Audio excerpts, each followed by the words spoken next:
everybody. Happy Friday to you. This is the JRPG Report, episode 209. My name is James Fisher. We got a fun podcast for you today. I don't think it's going to be very long. There was a good amount of news out there, but just not a whole lot to it. Let's get into what some people have been waiting on for a while. You Monster Hunter Rise fans out there have been saying, we know Sunbreak is coming in the summer of this year, but wouldn't it be nice to have an actual release date? Well, you got it. Monster Hunter Rise Sunbreak will be launching on June the 30th of this year, just coming to the Nintendo Switch and PC at the same time. They had a big old live stream along with some other information we'll get to in just a moment. But that is the big one that's I'm sure you guys have been waiting on for a while. I think the thing that I have seen is some of the legends and monsters excuse me, are going to have more of a Western theme to it. We'll see exactly what that means. The presentation went over some details about the game. For example, we learned more about the region and the characters that they will meet. This will add a master rank and new wirebug attacks. The Citadel will be a new region people can inhabit and explore, each with its own new biomes. Some of the ruinous areas that are a hint at civilizations that came before. But however, since monsters make their home there, people weren't easily able to move in there. One of the new monsters that you're going to be tingling with is the Garagolm. I believe that's how you would say that correctly.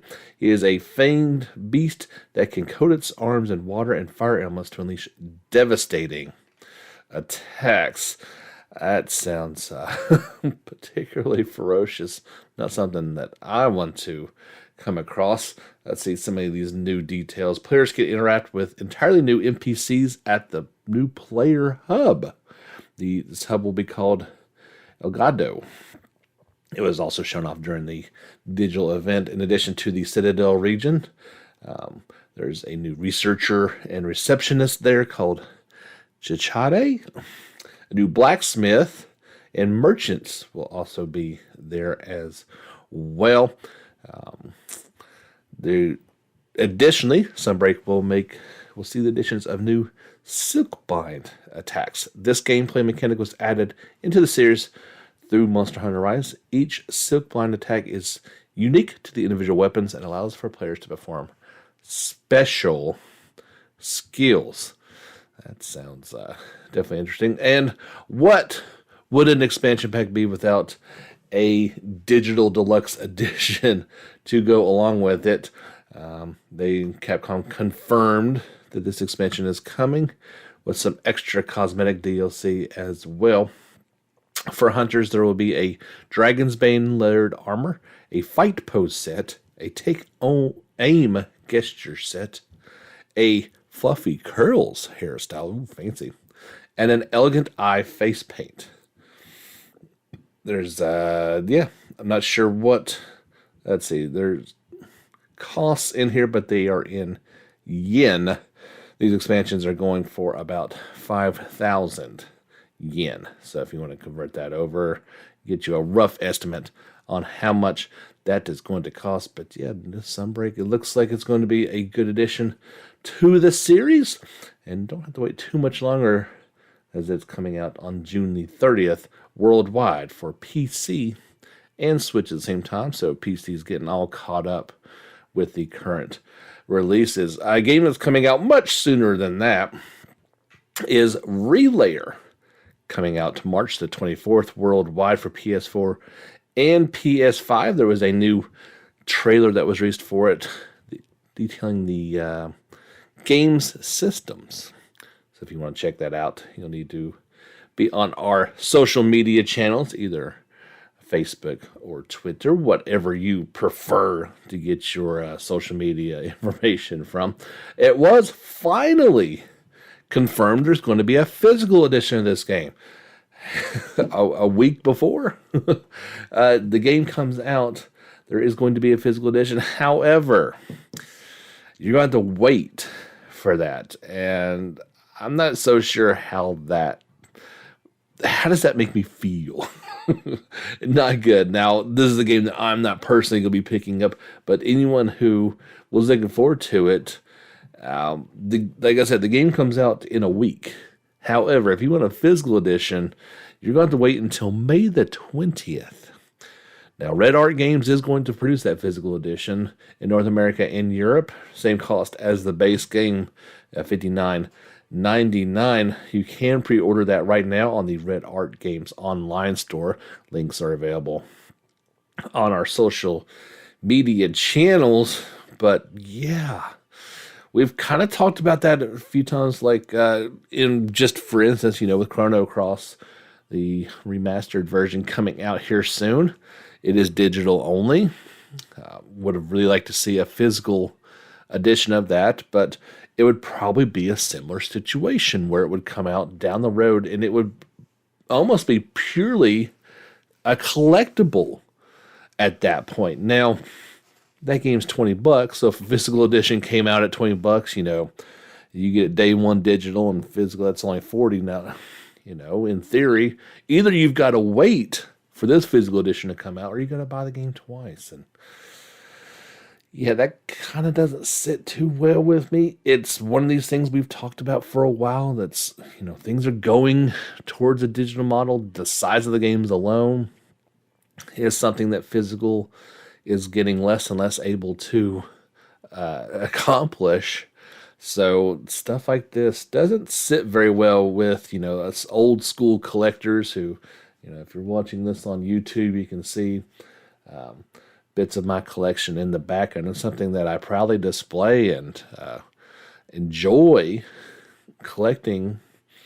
And it just feels like it's moving quickly towards a day that just may not be the case. But on a more positive news, we talked about Sunbreak. We didn't talk about pricing for Sunbreak. I haven't seen anything yet on that. Something I can tell you right now for free that you can pick up is if you've been playing Atelier Sophie 2, The Alchemist of the Mysterious Dream, there is a free piece of DLC that adds boss rush mode, as well as some new cosmetics for Placia. This is live as of yesterday, March the 17th. The boss rush battles will reward players with special items and resources upon completion. This is the third DLC pack. I was not aware of that. So there you go. As the name suggests, boss rush battle mode will pit players against a melody of boss enemies. The bosses themselves will also be stronger versions of themselves and will require strategic planning to defeat. Before going into battle, players will be able to see the health, weaknesses, and other stats of the boss they're going to face. That's kind of cool. It may not matter, but hey, at least you'll know. Additionally, players will get bonus rewards depending on certain criteria. These include how quickly players were able to defeat the boss, whether they were able to win without using healing items, and how much damage they're able to do with certain characters. Once completed, players can check their previous best record and damage spread per character.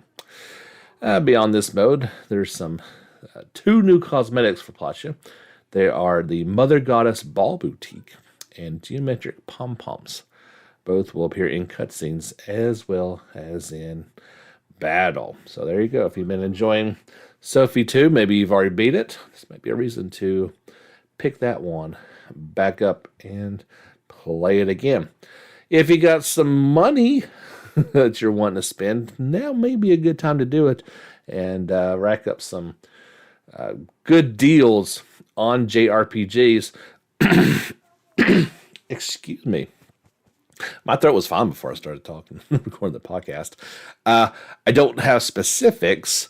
As I looked through them, there wasn't a ton of them, but there is a Mega March sale going on the PSN store right now. I believe that's through the end of the month. There's certainly deals to be had on there. I think it's usually in April that we get Golden Week. I can't remember. I should probably know this better, but so if you don't see anything on there, there's probably a better deal coming down the road. Now, we don't talk a lot, but there is an excellent JRPG sale going on Steam right now. It just started on the 14th. It will wrap up on March the 21st at 10 a.m. Pacific. So we're releasing this on the 18th. I know I didn't give you a lot of time, but it was only 1 week to begin with. Here are the ones that I can see that are on sale. You got Final Fantasy 12 Zodiac Age, half price at 25. Bravely Default 2 has not been out that long, but it's already on. It's on sale. It's going for $36. That's pretty good. Valkyria Chronicles 4, they got it listed at $50 and down to just $10. Right now, Persona 5 Strikers is down to $32.99. You can get the Windows edition of Final Fantasy 15. I believe that's everything included for $17.50. Chrono Trigger. This is one I would love to pick up on Steam and be able to play through once again, as it's only down to $7.50. That's half off right now. Nier Automata. If you've not played this one, here's a good chance to do it. $20. Nier Replicant is half off, down to just $30. Scarlet Nexus, $24. Monster Hunter Stories 2, down to $40. Octopath Traveler is half off, down to $30. That's really, really good. The before mentioned Monster Hunter Rise, the base edition is down to $40. Yakuza Like a Dragon is down to $33. Definitely recommend that one. The Final Fantasy X and X-2 half off, down to $30, or I'm sorry, it is $30 normally, down to $15. That's a great deal. Dragon Quest XI, I believe that's the definitive edition. Super awesome. Special mode is down to just $26. That's a steal. And if you don't like any of these games, you just want to make your own, well, you can get RPG Maker MV for just $16. So there you go. Some good deals to be had over on the Steam store. But you'll need to hurry, as it's going off here in just a few days. Coming up this weekend will be our Sunday special soundtrack for the month. I double-checked the list, and indeed we have not done Chrono Cross yet, so gearing us up for next month's remaster. Indeed, we will have the official soundtrack, or at least, I don't know if it's the full version of it. There was a couple different versions, but a high-quality soundtrack nonetheless for your listening pleasure. As a side note, it's still not available for pre-order on the PSN. I think I checked it yesterday. Just kind of ridiculous. It's on Switch and Steam if you would like to pre-order it, or if you just want to wait until Sony gets around to getting it on there. There you go.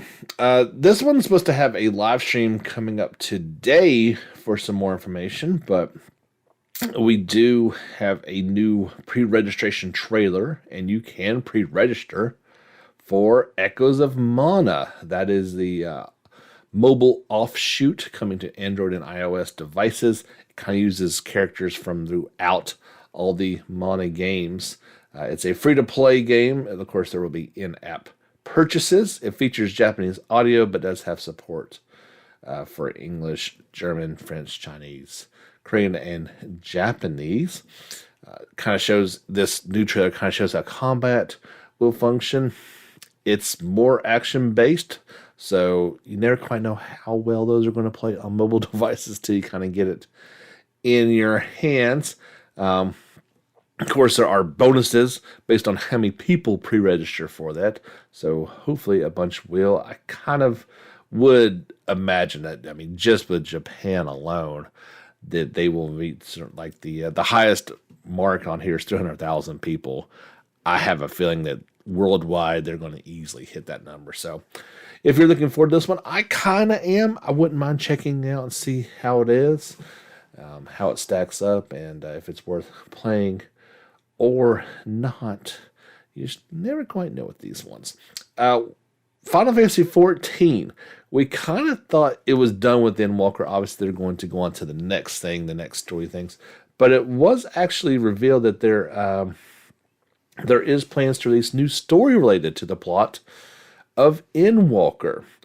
He explained the meaning behind some key lines from the ending scenes of the expansion. I won't go into details about it because it's spoiler ridden, obviously. It kind of has to be. But yeah, if you've been enjoying 14 and you want some more content, well, it's coming. And not sure how long you'll have to wait for that. Like I said, I didn't read through theirs. I haven't completed that. Haven't played it yet, but certainly not something that I would like to spoil for anyone either. There's a new, not very long, and it doesn't have a ton of gameplay in it, but there is a new trailer for Digimon Survive that came out the other day. Just a bit of gameplay. It kind of focuses more on the people and their voice actors. I won't go through that list of it, but it does show off the Digimon partners as well. So if you want to check that out, you know where to head to on the social channels. At about the 1 minute 43 mark, it briefly shows some gameplay clips. There's a visual novel segment, one in which someone explores a site by using a phone, a glimpse of the world map on that phone, and a brief in-battle scene. This one does seem to, it's obviously got plenty of combat on there, but there's a lot of visual and story elements to it as well. Still no release date for this one, but it is planning on coming to the Switch, PS4, Xbox One, and PC sometime this season. Not season, good grief. This year in 2022. Since coming out back on March the 4th for the Switch, Triangle Strategy's shipments and digital sales have reached 800,000. So right about 2 weeks since it's come out. 200,000 of those alone were in Japan and Asia. There was a sweet new piece of artwork to commemorate the event. I was thinking about that number, and before I forget, there is a good review for that over on Sloconia. So if you've been on the fence about it, played the demo, not quite sure, want to read one, that's a good one on there. They say it's the second game showcasing its HD 2D look. The tactical role-playing game renaissance has brought a lot of new and returning players to the subgenre. They say, does it capitalize on the opportunity? It showcases sharp writing and fuzzy pixels.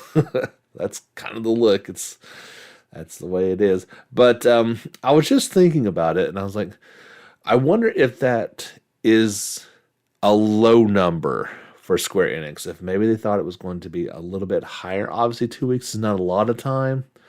But with it being a simultaneous worldwide release, maybe they were hoping to reach 1 million by now. It just feels kind of low. One reason why it feels really low is I think they announced the other day Elden Ring has already reached 12 million. I mean, just a crazy high number. And I mean, if you're on the socials, that's all anybody's talking about. So it kind of makes sense. But not to compare the two, they really don't compare. But yeah, that's a big number right away. But yeah, I've heard some decent things about Triangle Strategy. So if you're enjoying it, you're not the only one. There was a very long gameplay, about 28 minutes worth of gameplay shown off for Aiden Chronicle 100 Heroes. Not that game, unfortunately, but the offshoot. I'm not quite sure how to describe that. Aiden Chronicle Rising. That's the action RPG game that's coming out this year to get you kind of ready for next year's 100 Hero game. Now, this is action RPG. It's kind of a side scroller as well. Actually, it is a side scroller. So you can check that out, see if it's what you're looking to get into. I want to play this thing to get me in the world for 100 Hero. But, well, I'll let you make your own judgments. Check out our social medias and watch some of the gameplay and just let me know what you think. It's hard to really be too impressed by it, unfortunately. Like I said, I'm super looking forward to 100 Hero. Great looking turn-based strategy, turn-based game, but this kind of action offshoot feels not wonderful. I'd love to know your guys' opinion on it, though. That's That's just something that would go. We were talking about Chrono Cross a moment ago. There is a short little trailer that came out for it, looking on a character named Miguel. So, if you've not played Chrono Cross, do not look at this video. It does have some spoiler elements to it. The game is shaping up fantastically. One notable thing just in the trailer itself, there's an ability used, and it's in the original version, it was Holy DRAG SWRD. They had to abbreviate. I guess it had so many characters in it. It is now just its proper name of Holy Dragon Sword. So that's very cool that they changed. That's something that just makes sense to have changed. And very happy to see it. Chrono Cross the Radical Dreams Edition will come to the Switch, PS4, Xbox One, and PC on April the 7th. It still feels kind of weird to say. Like, it's like it really happened. For the longest time, it was rumors. Didn't look like it was going to happen, and it finally did. And quite looking forward to playing that one here in just a few weeks if I ever get done with Yakuza Like a Dragon, this giant game that I was not expecting. Couple more stories to pass along to you guys before we wrap this one up. Like I said, wasn't going to be very long here on episode 209. Here's a new game, hadn't heard of before, but it's interesting. Publisher and developer White Thorn Games has announced a turn-based RPG called Whale Fall. You know, like whales, giant animals that swim through the oceans. This is coming to, quote, major consoles, in quotes, and PC Vita Steam. There's a Kickstarter for it that has gone live now. Set in the ancient world of Ozfeld, Whalefall is set in an original fantasy universe where roving gentle beasts roam the skies. Once every century, a whale's life naturally comes to an end, and they fall gracefully to the ground in the Balan Wastes, where conflict soon ensues over their valuable remains. This time is different. The Stone Shield Legion, in a vain attempt to restore the long-lost Iron Chain Empire and seize control over all of Ozfeld, has taken matters into their own hands. Their evil queen, with the help of the Faceless, engineered a massive bloodstone cannon and shot down a sky whale. Unthinkable, they say. The cataclysm of the crashing beast plunges Ozfeld into chaos and thrusts Coty, C-O-T-Y, a young recruit, into an impossible situation as head of the Riverwatch forces, the last remaining holdout of the Skygazer nations. That's a lot of information to process. You can recruit friends, make enemies, build romances, fight, level up, and customize and explore your way through a 3-act, full-length indie JRPG from Whitethorn Games. Sounds kind of cool. It's got a very unique look to it. Obviously, it's Western developed, but it's very much in the JRPG style with turn-based combat, move selection, character equipment, leveling, and customization will feel familiar to fans of the genre while being approachable to those who have never played one. They say they tried to balance the approachability and ease of a Paper Mario game with the dynamic and vivacious camera movement and tense fights of Bravely Default.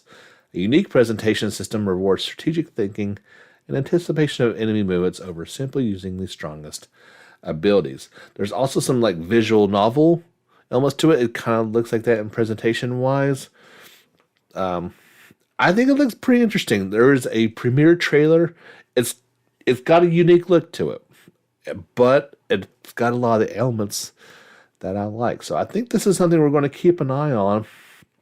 Like I said, it just started Kickstarter, so it'll be a while before this one comes out, but definitely check that trailer out. I think it warrants more of our attention and see how this thing pans out as it comes to fruition.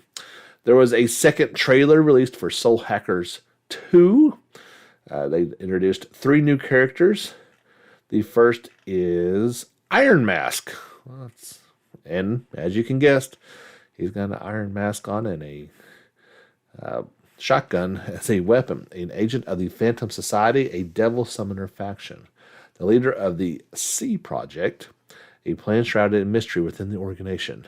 He always wears an iron mask and is ruthless in his duties. And then there is Xeon, an artificial demon and being known as a Zoma.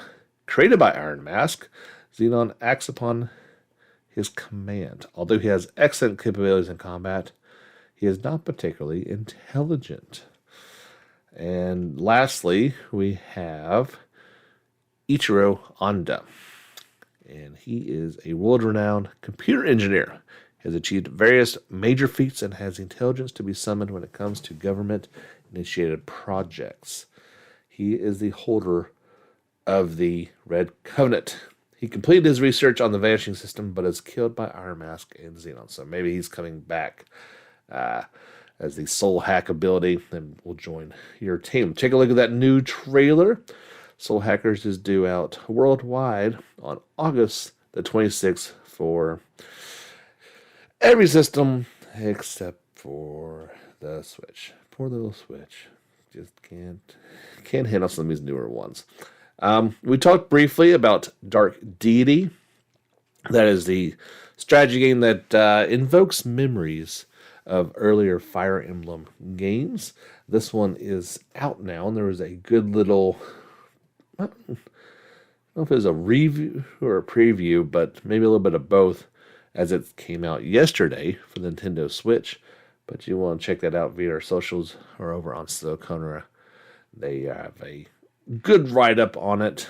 And if you're a fan of those games, I would highly suggest you to check that one out. Last two things I want to talk about, a bit off topic, but sort of relevant. At least I'm impressed by it. Me and Dalton were talking a lot yesterday as there was a state of play from Sony, but it was just for one game. And I think it was about 10 minutes long. Or no, they said 20 minutes, but about half of it was showing off gameplay.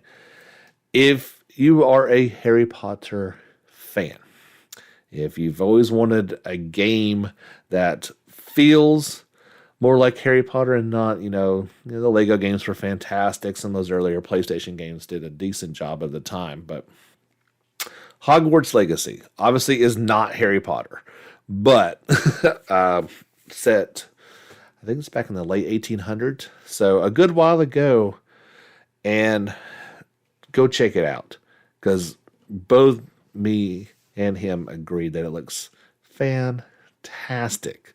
Does have some, RPG elements to it, but I would never say it goes far to even call it an RPG, let alone a JRPG. Maybe an action RPG would be a decent, all magic based though. So if you're a fan, this might finally be the game that says, "Oh, I can finally relive my Hogwarts fantasies." Another game that is not a JRPG, but definitely has some influences and is completely off topic, and that's okay. There is a game called WrestleQuest coming out. It got a cool new trailer, and it is definitely an homage to earlier games. Kind of got a, not quite sure what the graphical style is of it, but it's a turn-based game with wrestlers. Some of the ones you may know. There's Macho Man Randy Savage, Andre the Giant, Jake the Snake Roberts. So if you grew up back in the 80s with these guys, but love a good turn-based game, maybe this is the perfect game for you. The announcement trailer came out for it, and immediately I was like, that looks like a lot of fun. Sometimes they don't have to always be saving the world and serious things. Sometimes they can just be a lot of fun. I don't think there's a release date. At least I don't see anything on it. Yeah, a release date was not announced. Obviously, this is just an announcement trailer. But I shared it on our socials and thought it could be a lot of fun. Maybe you will think it is as well. That's going to do it for episode 209. That's all I got this week. We'll be back next week with some more information. I was looking ahead. Possibly, there might be something at the Future Game Show Spring Showcase. That's on March the 24th. that's about the only thing coming up on the radar next week that we might have to go over. Till next time, get back out there and level up.